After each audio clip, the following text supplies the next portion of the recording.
आंदोलनाचा अधिकार प्रत्येकाला आहे, परंतु हिंसा खपवून घेणार नाही, असं वक्तव्य राज्याचे मुख्यमंत्री देवेंद्र फडणवीसांनी केले. ते कॉक्रोच जनता पार्टीच्या आंदोलनावर बोलत होते. आपण पाहूयात नेमकं ते काय म्हणालेत. लोकशाहीमध्ये आंदोलन करण्याचा अधिकार सर्वांना आहे. केवळ लोकशाहीमध्ये आंदोलन करतानाही संविधानाने दिलेले हक्क आणि त्यासोबत संविधानाने टाकलेली जबाबदारी या दोन्ही गोष्टी लक्षात घेतल्या पाहिजे. कोणीही परवानगी घेऊन आंदोलन करत असेल, शांतिपूर्ण आंदोलन करत असेल तर अशा आंदोलनाला परवानगी पण दिली जाईल आणि अशी आंदोलनं करण्याचा सगळ्यांना अधिकार आहे. जाणीवपूर्वक राजकीय अशांतता तयार करण्याकरता बिना परवानगी आंदोलनं करणे, हिंसा करणे हे मात्र कुठल्याही परिस्थितीमध्ये योग्य नाही. त्याच्यावर आवश्यक ती कारवाई केली जाईल.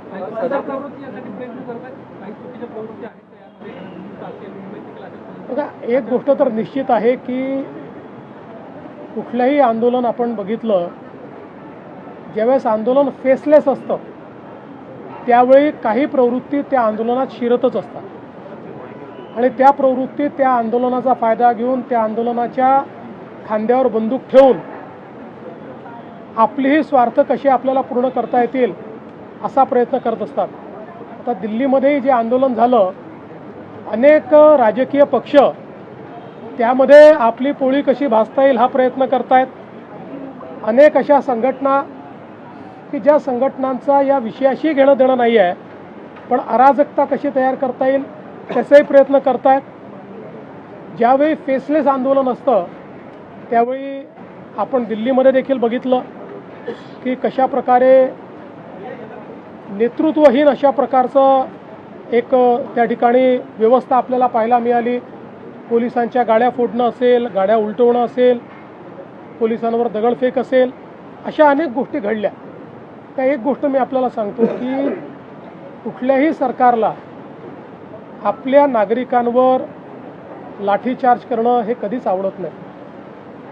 पण काल आपण बघितलं असेल ज्या प्रकारची अवस्था त्या ठिकाणी होती, जर पोलिसांनी कंट्रोल घेतला नसता तर अनेक अनावश्यक अशा गोष्टी त्या ठिकाणी घडल्या असत्या. पोलिसांनी मोठा संयम देखील दाखवलेला आहे आणि अर्थातच अशा प्रकारचं आंदोलन हे त्या ठिकाणी योग्य पद्धतीने व्हावं यापुरतं जेवढं त्याच्यावर कारवाई केली पाहिजे तेवढी कारवाई ही पोलिसांनी केली आहे. मला असं वाटतं की याच्या खोलात जर आपण गेलं तर मी काही सगळ्या आंदोलकांवर त्या ठिकाणी कुठलाही आरोप करू इच्छित नाही. काही लोक चांगल्या भावनेने देखील करत असतील, पण हे निश्चित आहे की त्याच्यात असे लोकही घुसलेले आहेत की ज्यांना आपला स्वार्थ साधायचा आहे, ज्यांना या नीटशी काही घेणं देणं नाही आहे, ज्यांना केवळ अराजकता तयार करायची. वक्तव्य आलंय, त्यांनी म्हटलंय की जंतर मंतरवर आंदोलन करणारे हे अतिरेकी आहेत. सदाभाऊ काय बोलले हे मला माहिती नाही. माझं मत असं आहे की मी पुन्हा सांगतो, आंदोलन करणारे काही लोक हे चांगल्या भावनेने करणारे असू शकतात, मला त्यांच्याबद्दल म्हणायचं नाही. पण हे तेवढंच खरं आहे की त्याच्यामध्ये काही लोक आपला अजेंडा घेऊन शिरलेले आहेत हे मात्र स्पष्ट दिसत आहे.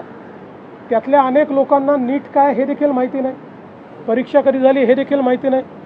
ते आपापला अजेंडा त्या ठिकाणी सांगून राहिलेले आहेत. याचा अर्थ काय? याचा अर्थ असा आहे की सगळे काही एका दिशेने चालणारे, एका विचाराकरता तिथे आलेले नाही आहेत. हौशे नवशे गौशे देखील आपापला अजेंडा पूर्ण करण्याचा प्रयत्न करत आहेत आणि काही राजकीय पक्ष ज्यांना त्या त्या राज्यांमध्ये रिजेक्ट केलेलं आहे असे पक्ष यातून आपल्याला पुन्हा काहीतरी मिळवता येईल का असाही प्रयत्न करतात.